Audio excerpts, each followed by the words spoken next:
Thanks for coming. I'm Katie. I'm a third year PhD student here at EPI. And we're very excited for today's seminar. We have Dr. Barry Kutrowitz. He's a professor of product design and the department head in the College of Design here at U of M. There he founded and directed the product design program from 2011 to 2021. He received his PhD from the Mechanical Engineering Department at MIT, studying humor, creativity, and idea generation. He's interested in how creativity is perceived, evaluated, and learned. He has years of experience working with the toy industry and has taught toy design for over a decade. He co-designed a Nerf toy, an elevator simulator that was in operation at the International Sky Museum in DC, and a ketchup dispensing robot that is featured on the North Station. I think you'll see a little bit later.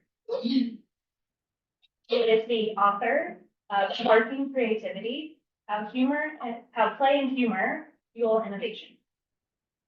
So we are very pleased to have Dr. Kutrowitz here today and present him with our honorary W. Bob Cup. Thanks. Thank you. And so without further delay, we welcome Barry. Sounds funny. The sun is setting over the building. It's like epic graphic design here. Love it. Okay. Hi everyone. Thanks for having me here. How's this? Can you read me on the mic? I don't even know who we're talking to. Anyone? No idea. Hopefully it's working. Okay, great. For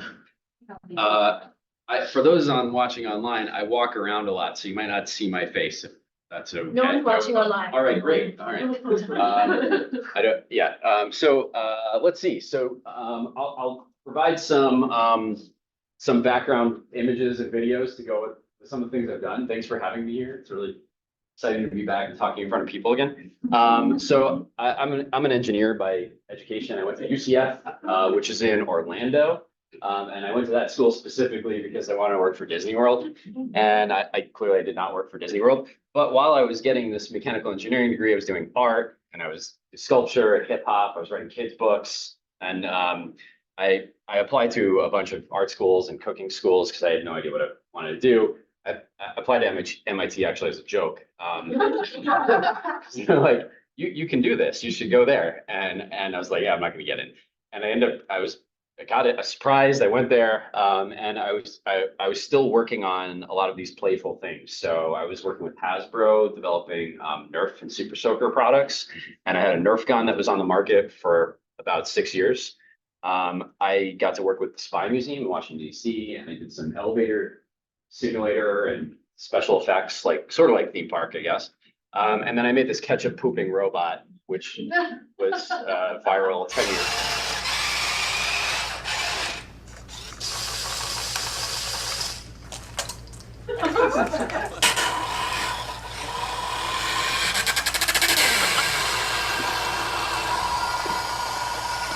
Still going strong.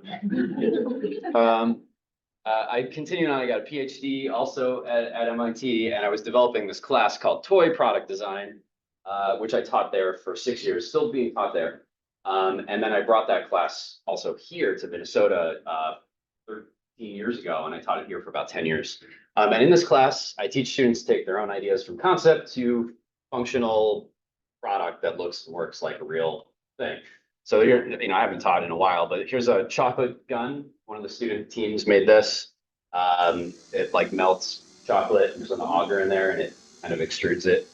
It's kind of cool. It cools really fast. It's like that fake chocolate from Michael's, so you can actually build up 3-dimensionally with it. I studied industrial design at TU Delft in the Netherlands, and that's when my work started going in the direction of humor and play. And you'll hear a little bit of that today in the talk. And then 13 years ago, I started here at the University of Minnesota to develop a product design program. I'm no longer leading that product design program now. I'm administrator only. I'm leading one of the 2 departments in the College of Design. one last video before I get into the content. 5, 6 years ago, Oreo saw the ketchup robot and they said, we want one of those. So they hired me to make a commercial for Oreo that takes apart Oreos in a fun way. Well, should we fire this thing up, make sure it works? Step 1, load Oreos into chamber. Step 2, singulate cookie. Step 3, push top cookie into subject mouth. Step 4, heat Oreo.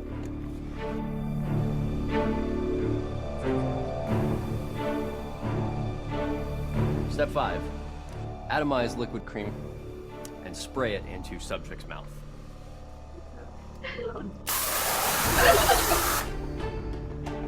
Step 6, eject cookie.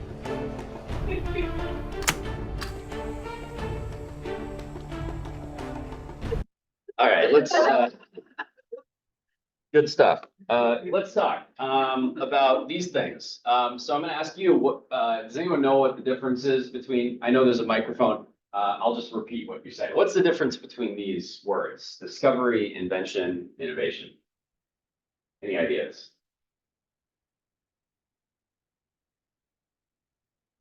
The beginnings of a thought. Yeah. They're just different stages of the process. Yeah, that's interesting. I like that. Any other insights? Yeah. Well, I guess discovery would be you're just discovering something that exists. Yeah. And then invention or innovation is something that doesn't exist. Yeah. So what's not out there already. This is good. I read this book, so. I know. Which you can also for only $10.99. Thanks for the plug. So discovery is finding something that's out there. So you didn't make anything. You've said, oh wow, that's something. I'm going to name that. So things like photosynthesis, right, or certain moons of Jupiter. Those were out there. You discovered them. You uncovered them, and you had enough knowledge to realize that that was a new thing to be discovered. Discovery consists of seeing what everyone else is seeing and thinking what no one else has thought. I love that. When I talk about improv, I use this quote a lot. This is where science and research comes in. It is creative, but it's more in this realm of work. Now, if we start talking about invention, that's creating things that didn't exist before. So you can't go and find this in the world. Here's some examples of inventions. So transistors, that was an invention. Gunpowder was an invention. And this is usually where we say engineering comes involved. Some scientists invent things, some designers invent things, but usually it's engineering. You're applying science and known things to create new stuff. So the thing about invention is you don't normally go to a store and buy a box of transistors. Some people, I guess, do, or a bucket of silicone. These are things that end up going into stuff in the future and being marketed in the future. And that's sort of where we get into innovation. And that's the application of technologies or the combination of technologies and ideas and inventions into things that people can use. So marketable services or products. So here's some examples of innovations. DoorDash, Dippin' Dots, right? So like Lyft, cars existed, cell phones existed, apps existed. There was ways of figuring out at the time GPS where your car is located. There's ways of communicating with somebody else in a car. But somebody innovated and created this concept of a rideshare service like Lyft or Lime scooters, right? The components were all out there. Somebody figured out an innovative way of combining them and creating a service and a product for people. There's this really interesting quote. The guy who invented the wheel was an idiot. The guy who invented the other three, he was genius, right? That's basically like the difference between invention and innovation, like in a joke form. I say that all innovations start from inventions, but not all inventions become innovations. There's many patents that just start sitting there and no one is ever doing anything with them, for example. Now, to get to what you said, this is where design comes in. designers are really good at taking technologies and combining them and creating new services and systems and products. It is sort of like a spectrum, right? So things go from here that way, depending on where you are in a process. So here's an example. This is fluorine. Fluorine was in the world already. No one created fluorine, but someone found it and they said, I think there's a new element. And it was that guy. Much later, somebody used fluorine to invent Teflon. This is an invention. You don't go to the store and pick up a gallon of Teflon. Maybe in different forms you might, but a few years later, in 1954, Mark Grigori innovated with Teflon and applied it to a frying pan and created essentially like sort of like what you do with a cast iron skillet, and you season it, right? And create that like polymer like layer. He's doing it now with Teflon. So an artificial like cast iron seasoning. That was innovative at the time. So this is like, these are all creative, all these things, but they're more like on a spectrum. Innovation, here's that definition there. There's two flavors of innovation, incremental and radical. And I'll go a little bit into incremental first before we get to radical. I want to give you an example of incremental and radical combined. So y'all remember these things? So, when I talk to college students now, they're like, well, I don't know what that is, right? And I have to explain things. Yeah, it makes me sad. But so do you have any of these still? Yes. Oh, you have some. Okay. I think I just got rid of my draft. I have no idea how to read them anymore. But Okay, yeah. So most people don't have these. And I think I might have someone somewhere. In 2000, I mean, there's a few things that happened in between there, but in 2000, these USB flash drive things came out. And this was a radical innovation. There were CDs and DVDs and stuff beforehand. But when this came out, it pretty much made this obsolete. You can get one of these for the same price. It was much faster. It stored way more information. It was smaller. There was no reason to purchase this anymore or even use this technology because this was far superior in all ways. That was a radical innovation. And we still, who has any of these kind of things? Yes, some of you have these. Does any of you have them right now? No. Yes, some of you have, right? So we're still in that world, but it's getting better, right? We're incrementally innovating these flash drives. They're getting smaller and you can fit more storage on them. They're getting more robust. That's technological incremental innovation. And simultaneously, we're using them for other things now too. So, you know, sometimes like a band might give you one and it has their album on it. Or they do different things. They're usually for advertisement. You go to like a home show, like a realtor, and they give you one of these when you leave and it has all the details on the house. This is more like aesthetic or meaning-based innovation and less about the technology, but they're both incremental. We are slowly having another radical innovation, and it's going to make all of that obsolete. What might that be? Wow. The cloud, right? I could be like, oh, you want those files? Boop, right? And you have the files, right? I don't need to be like, well, let me download files and you put them in the thing, and right. We don't need to do that anymore, right? We can transfer large files quickly. We could even send files by touching your phones now. So all of this may become obsolete. Some of us may still use them, right? Just like some of us still have these. But there's a transition happening. Some of you think, you know, sometimes things that seem like big deals, you're like, oh, that must have been radical.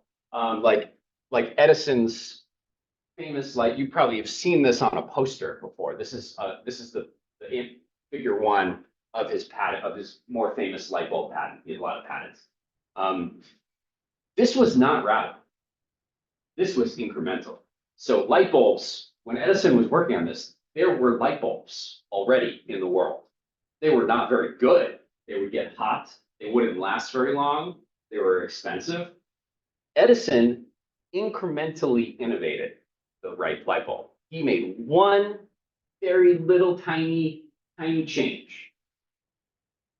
And that is he used a carbon filament instead of a metal filament. That was all he did. I mean, say all. There's a lot of work going into that little change. But this is the entire patent. This is claim one of his patent.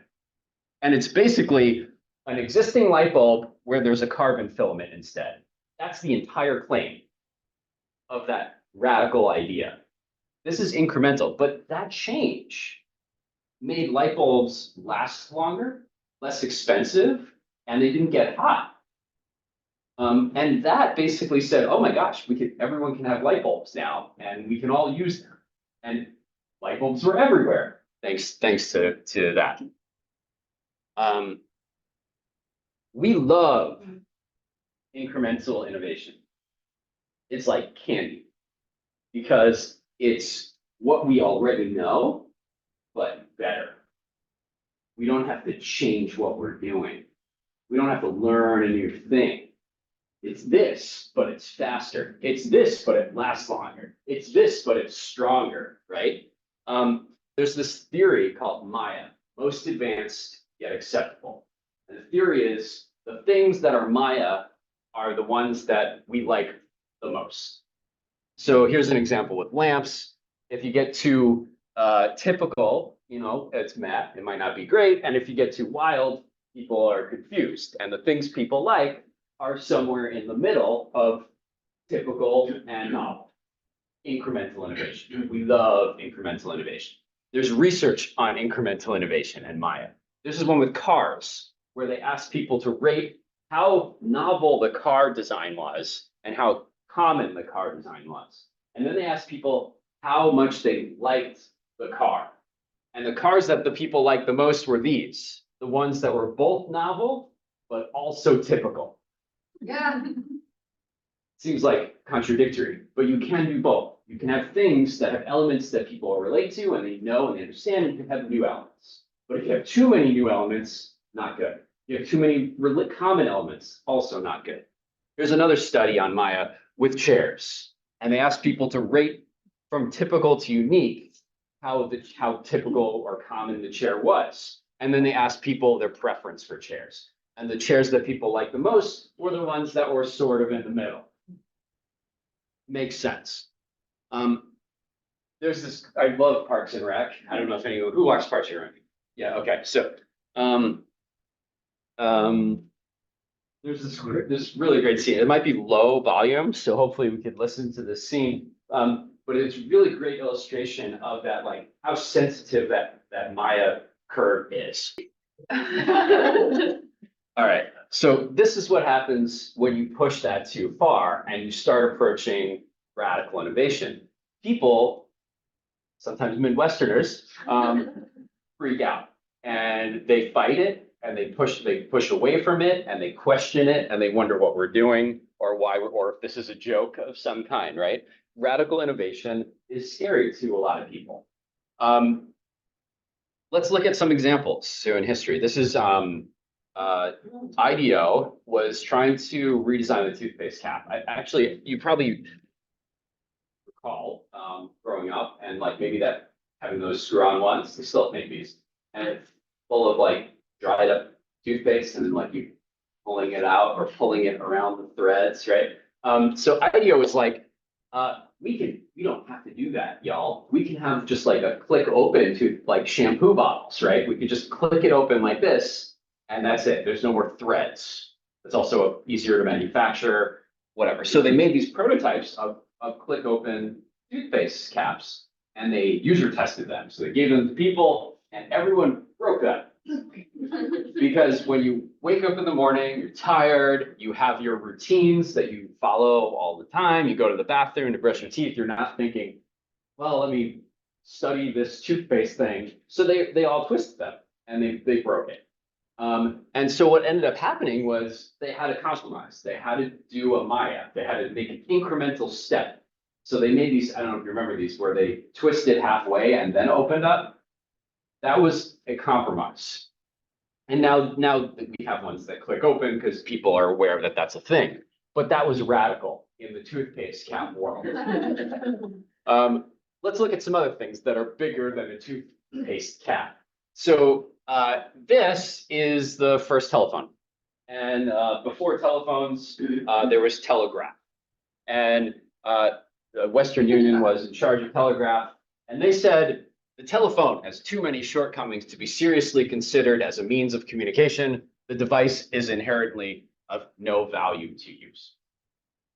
Why? Why would Western Union say such a thing about the telephone?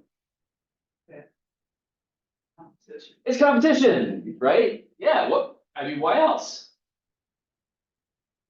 I mean, it's threatened, right? It would mean they would have to stop everything they're doing, create entirely new infrastructure, hire all new experts, invest all of their funds into a new technology that may or may not work, but they could say, no, that's impossible.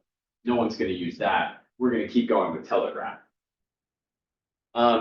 Fear is one reason why we don't want to change or adapt radical ideas. This is the first television. And the inventor of the television said, while theoretically and technically television may be feasible, commercially and financially, it is an impossibility. Why would the inventor, someone in technology, say this is an impossible concept?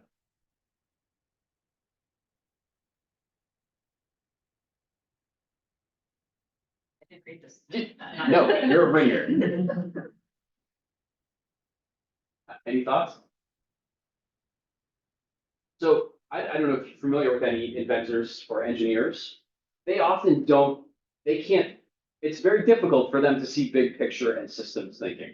So this is an engineer who's, in the basement tinkering and creates this device. In order for this to work, you need systems thinking. You need to do what Edison was a systems thinker. He was very good at saying, we need infrastructure. Let's make infrastructure. Sometimes engineers and scientists are not very good at big picture thinking and thinking about the resources and the infrastructure that needs to be developed to get their technology out to the people. They might not even they might say, well, that would be millions of dollars. I don't have millions of dollars. I just invented this thing in my basement. So sometimes big picture thinkers or system thinkers are needed to understand how something like this can go out there, right? You've created this phone and you're like, oh, we got new technology on our phone. The app developer is not necessarily going to be the person that understands how wireless communication is going to work and how to get that out to other countries or how to deal with financial interactions between countries. Systems thinking. This is the first computer, or one of the first computers. And actually, I think it was the son of the chairman who said this, not actually the chairman of IBM, but he said, I think there's a world market for maybe 5 computers. Why would he say such a thing? This is his own company.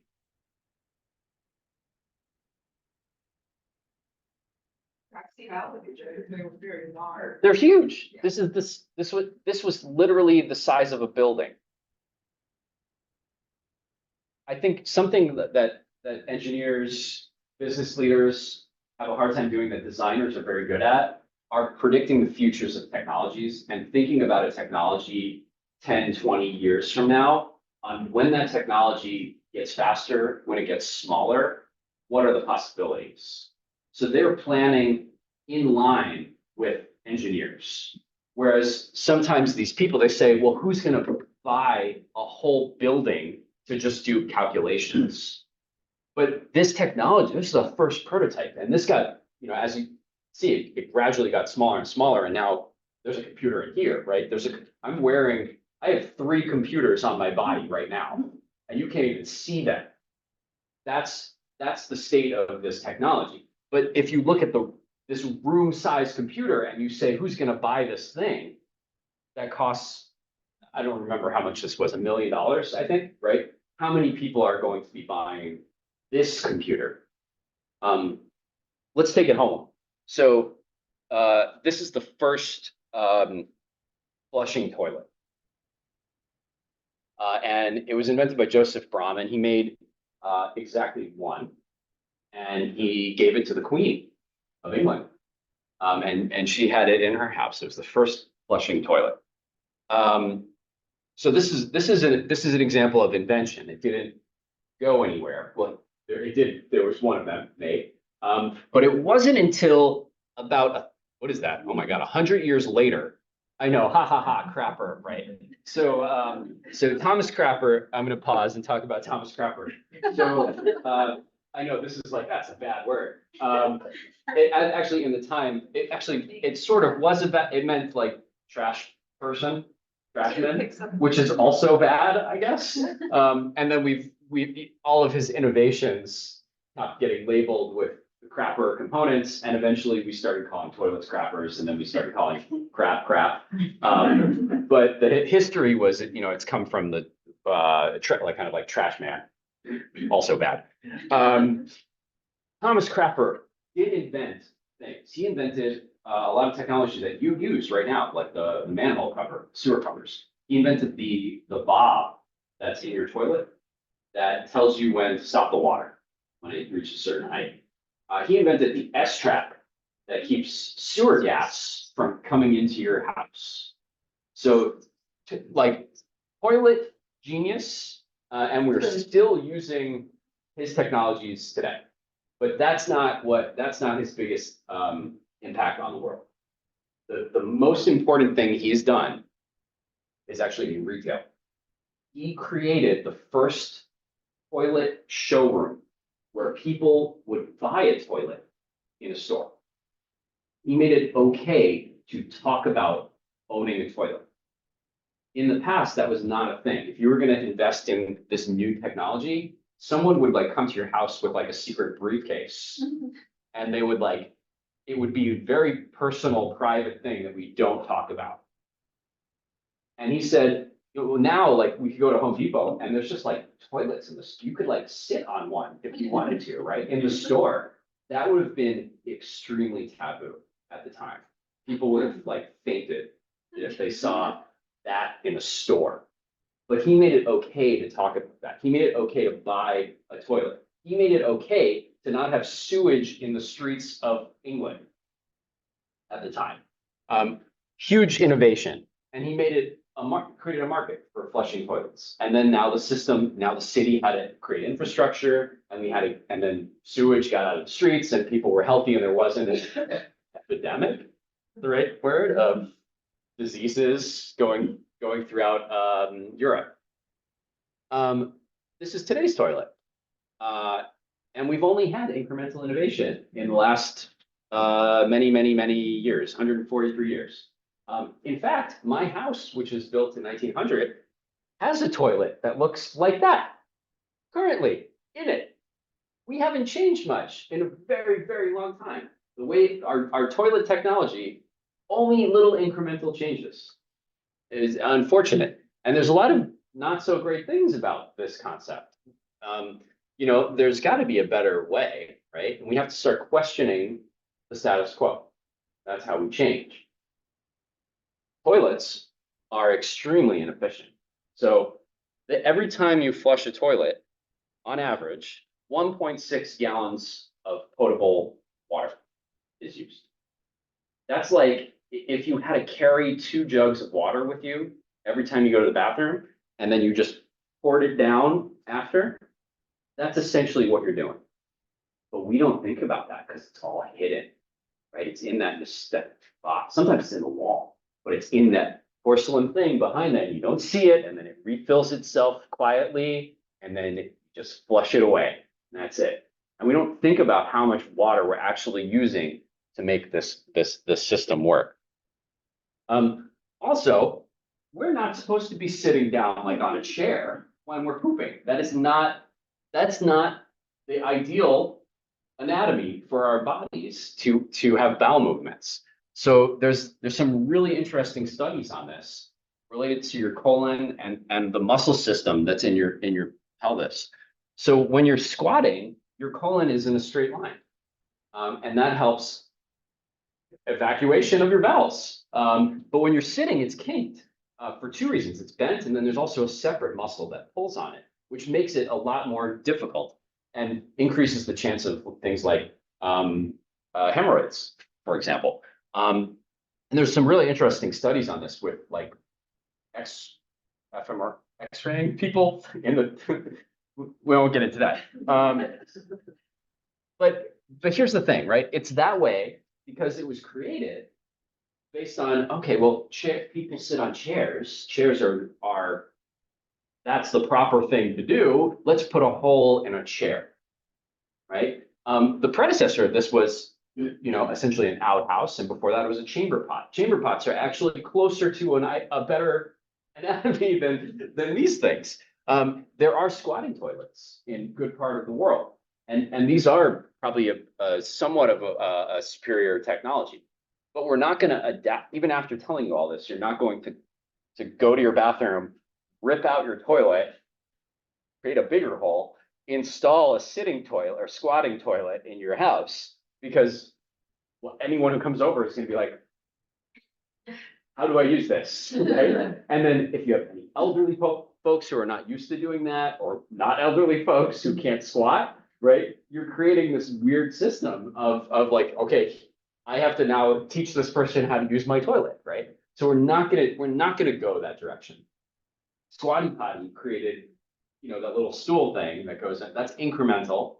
That's a step up. They're like, okay, this is getting you in the better position. Maybe we can use that, right? You don't have to throw out your toilet and get a new one. Let's talk toilet paper. So this is Mercedes-Benz, from the first Mercedes to present. And this is the first roll of toilet paper to the present. Very, very little change between in the toilet paper world. Toilet paper is also not a very environmentally friendly product. We go through lots of trees for butt wiping. It took a very long time for people to adopt toilet paper. We were using corn cobs, shells, snow, and then newspaper, and then the Sears catalog. That was the standard. The Sears catalog was the toilet paper. There was a hole in it, and that you hung it in your outhouse on a hook, and you ripped through sheets of toilet paper, right? Sears catalog pages. There was a product in 1900 on the market that was for hemorrhoids. It was a medicated sheets of paper, and this was sort of taboo, right? You would buy it if you had a medical condition, and so everyone didn't have this type of product in their outhouse. But around that time, the Sears catalog started printing in glossy paper. And it forced everyone to adopt this new radical thing, which was sheets, or it became a roll of hemorrhoid paper. And that's what triggered toilet paper. And now we're stuck in the toilet paper age, even though there's far better solutions out there on the market. These do a much better job at cleaning your bottom than this ever would. And we're hesitant to adopt bidet systems here in the United States. It's Japan, all over there, every hotel, parts of Europe, everywhere. Here, some people, if you show them that, they're like, ew, why would I use that? And in other countries, they're like, you don't use that? That's gross too, right? They're gonna, in the future, our grandkids are gonna say, just like in Demolition Man, if you ever see that movie, you're gonna say, can you believe our grandparents used toilet paper? I predict that. Just like we say now, can you believe there was people out at Lake Harriet or Bidet-Makaska, I don't know, they cut up the lake and they put the blocks of Lake Harriet on a truck, and they carried it to Vertical Endeavors in Uptown, which was the Ice House. Actually, the restaurant is called the Ice House for that reason.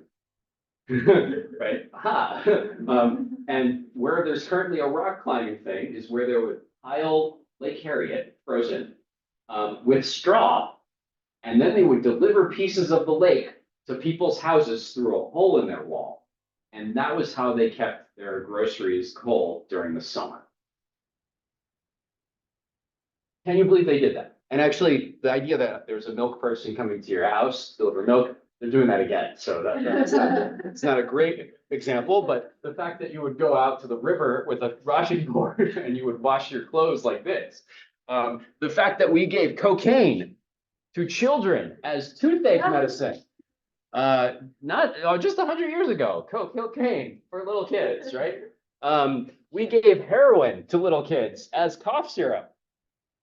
The drugs they were pretty serious that day. And we'd say, can you believe this is the state of surgery in the day? They would, look at those tools, right? Can you believe this is the treatment they did for all ailments, right?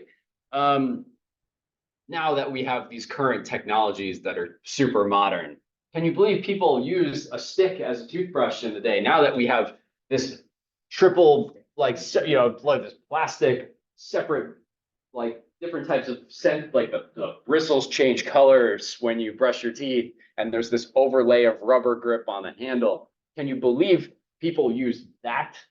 That's what people are going to say about our current toothbrushes. They're going to say, can you believe people took this piece of plastic and they put this sodium chlorosulfate, that detergent on it, right? And they scrubbed their teeth with this thing, right? And then they took that thing that they just had in their mouth for 2 minutes and they put it in their bathroom next to their sitting toilet and toilet paper. And it was things just sprayed in the air. They didn't clean this thing. And for like 10 hours, it was just bacteria was growing on this thing for 10 hours in the open. And then at the end of the day, when they're about to go to bed, they just stuck the thing back in their mouth. And they did this. And then brushing those gums. And then people are like getting gum grafts from cadavers and they're sewing cadaver skin onto their gums to protect their bones. What are they doing? Look at that cool phone. This is one of the first cell phones.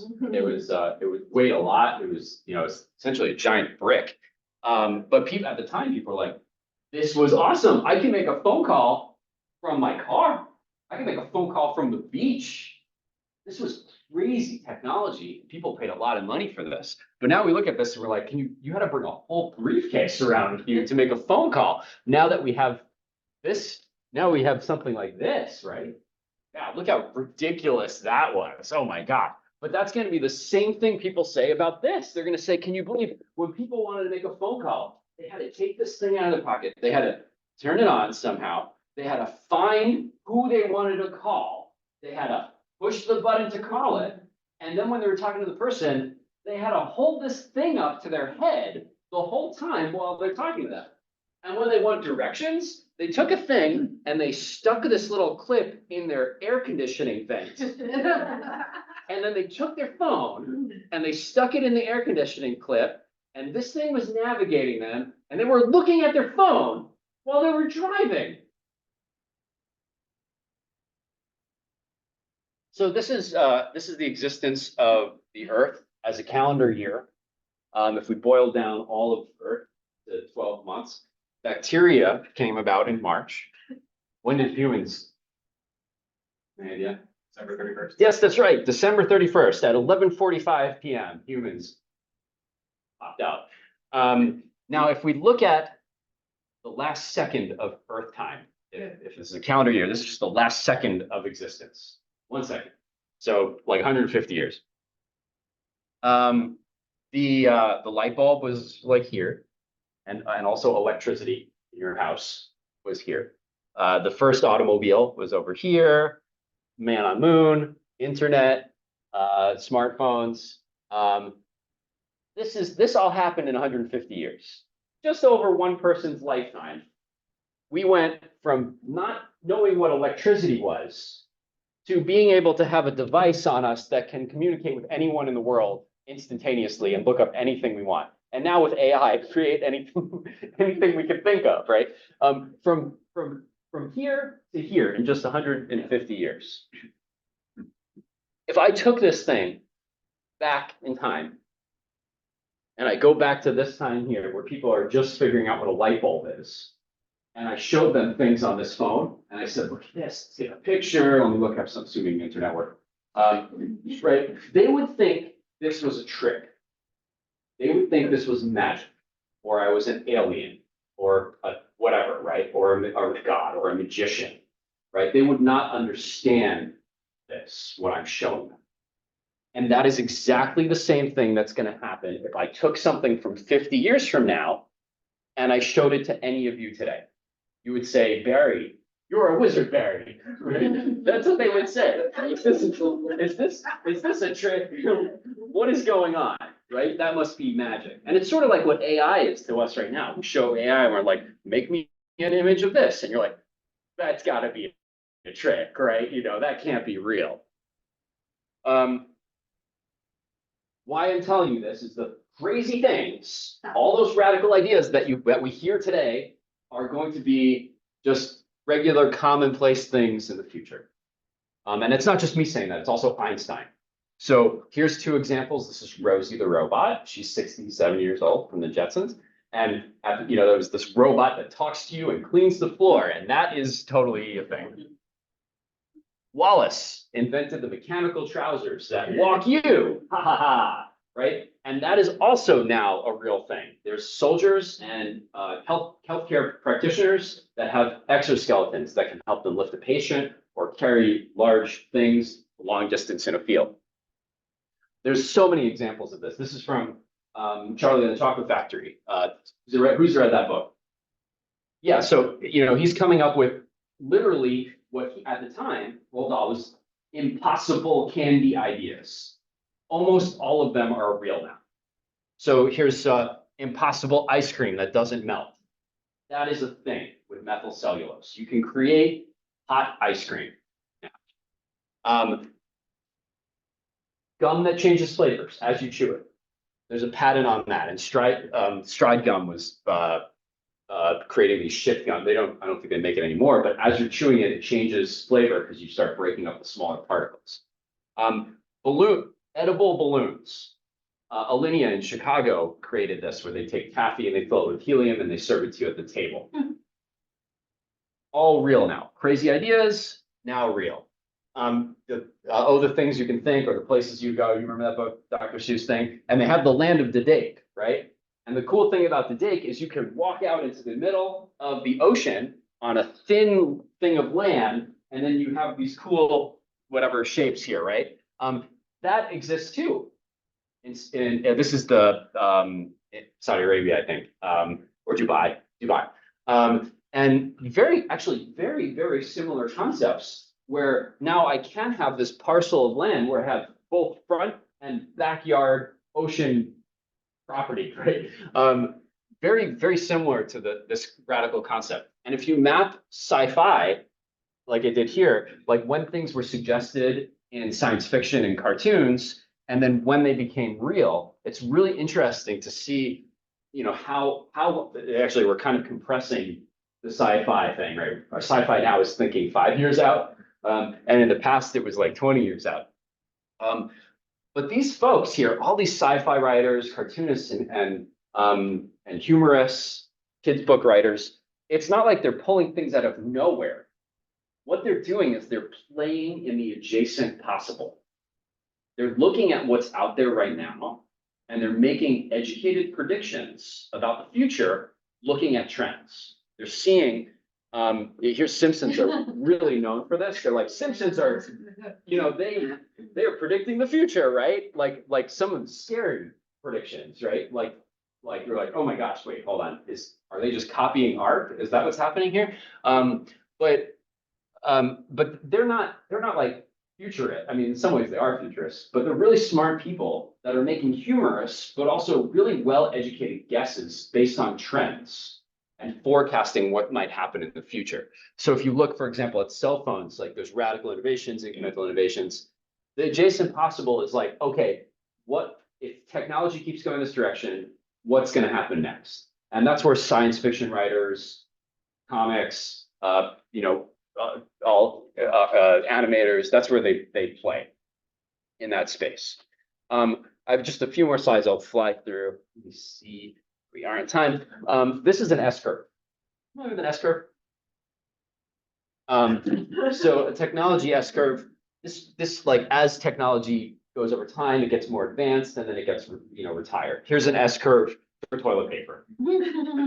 So the invention of toilet paper, on a roll, and then we're ramping up here, getting softer, and then I think we're sort of in maturity stage here for toilet paper. Maybe it's going to be replaced with bidets, heated bidet systems. This is an S curve. I believe that the S curve actually starts sooner, and there's here, and this is where the adjacent possible lies, where science fiction writers and creatives play. And here's an S curve map to superhero technology.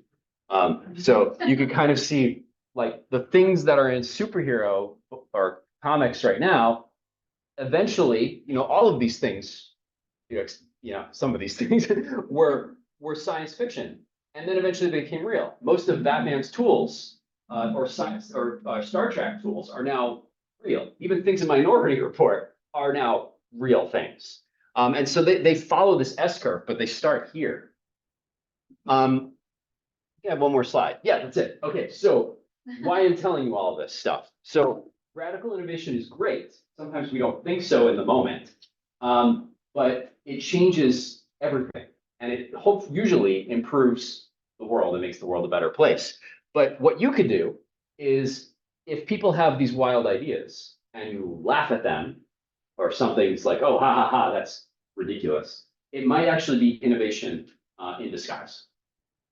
So that's my spiel. I have a new book that came out. Thank you for reading it. Thank you for inviting me to talk. And a lot of this is in that book, called Sparking Creativity. I have some copies if you're interested in purchasing it. I have a Venmo thing if you want. This is probably very atypical for this conference. You probably you don't have books, but if you are interested, I have them. You could also get them on Amazon if you want to click that link, or you don't have to at all. I'm happy to just talk to you and not have transactions. But I do want to show you that I'm really proud of the book, and it's highly illustrated. There's like over 150 illustrations that I made. It's all in color, and it goes through a lot of this stuff and more. Okay. Sorry, if you go over time. No. Okay.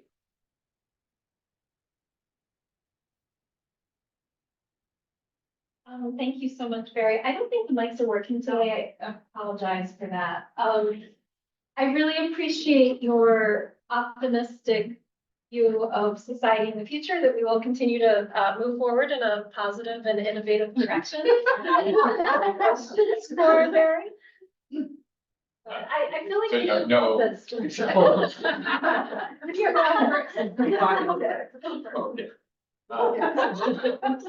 I really appreciated your presentation. You're a fantastic presenter. I'm sure you know that.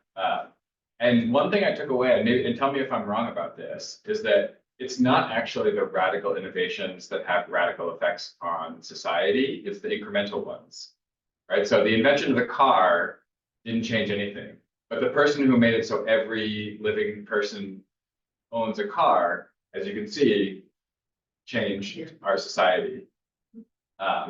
Is that wrong? Is that right? No, I think what you're getting at is it's very often that like a disruptive technology is just like the next day we're all using it.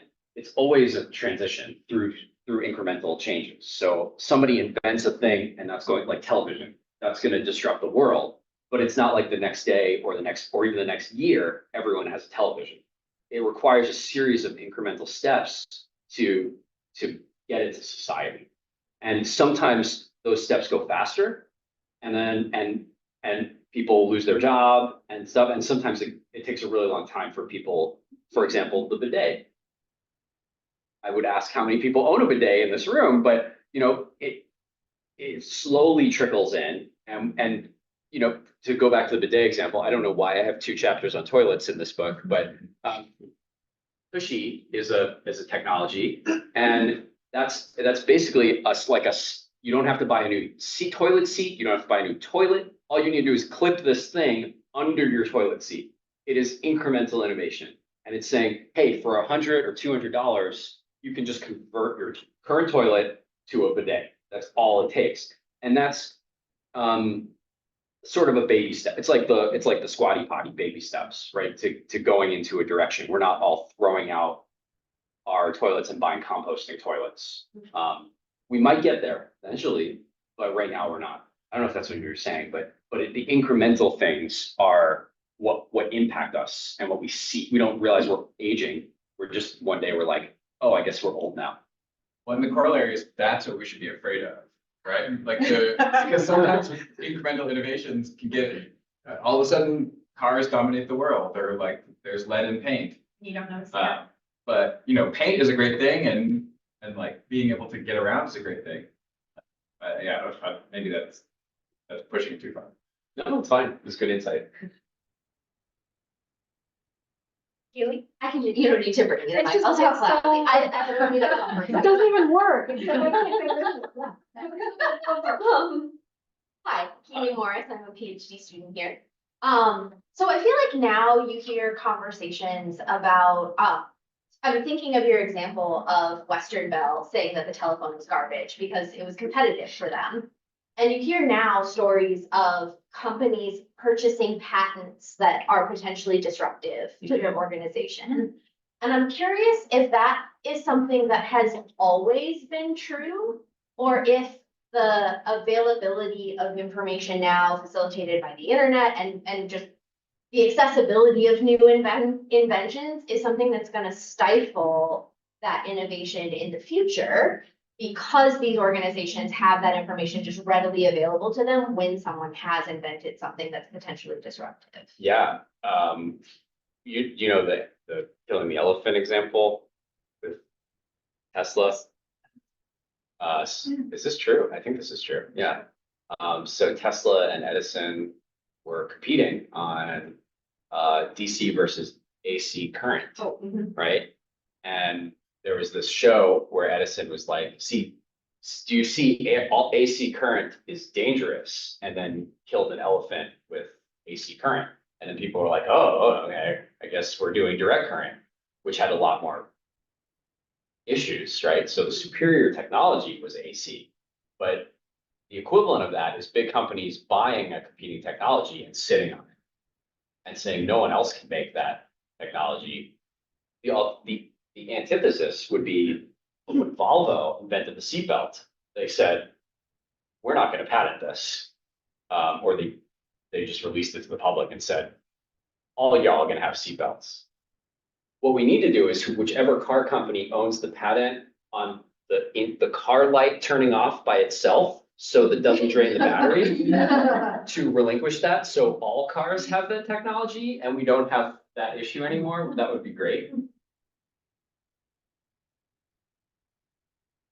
Okay, I think we have time for one more question. Go, Abby. Okay, hi, I'm Abby Johnson. I'm an assistant professor here. I work in the poop space, so I loved all your toilet examples. We don't see a lot of, I mean, you are sitting in this space, right? What do you think is the next big innovation? What are we laughing at now that's going to be big?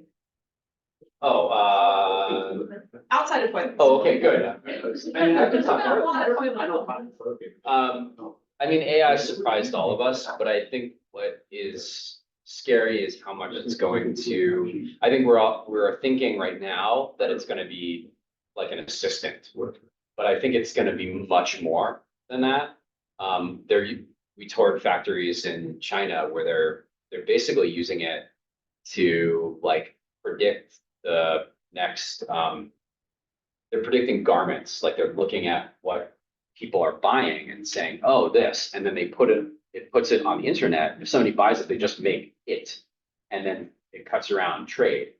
You don't have to pay like tariffs because you're just shipping an individual thing to that person, right? And so it's change. I don't know if designers are going to become obsolete or not, or engineers. We're using it now, like it can write your annual review of people, and it looks very convincing, right? I think it's going to have a bigger impact on they're talking about in a few years from now, AI is just gonna, video game is just gonna be entirely made and by AI. The entire video game. You're just gonna be playing a thing that was not, touched by people. It's interesting that your answer was not funny at all. Yeah. I mean, it's like, but what's gonna change is like, how do I now interface with that? Yeah. So, okay, that sounds great, but I wanna change this about it, right? And right now, we're like, filling out a Word box, and we're saying, okay, change this thing, right? And then hoping that it does the thing. And so I think it's I don't know. People thought like when the microwave came out, they're like, no one's gonna have stoves anymore. This is the future. We're gonna microwave everything. And right now, well, we all have a microwave, but we also have a stove, right? And we have a toaster still. It doesn't. Air fryer. And instant And an air fryer, and an instant fry that becomes an air fryer, right? So I think it's just another tool. It's gonna be a very powerful tool that's gonna be ubiquitous, but it's not gonna replace everything. It's another microwave, another microwave. Well, thank you so much. We are at the top of the hour. We really appreciate you coming over to our WBOB to tell us all about this. I'm glad that you ended on a slightly darker note. That better. If people want to stick around for a few minutes, I think they're set up for the next thing coming in 15, 20 minutes, but I'll let the rest of you go, and I'll see you all next week. Thank you so much.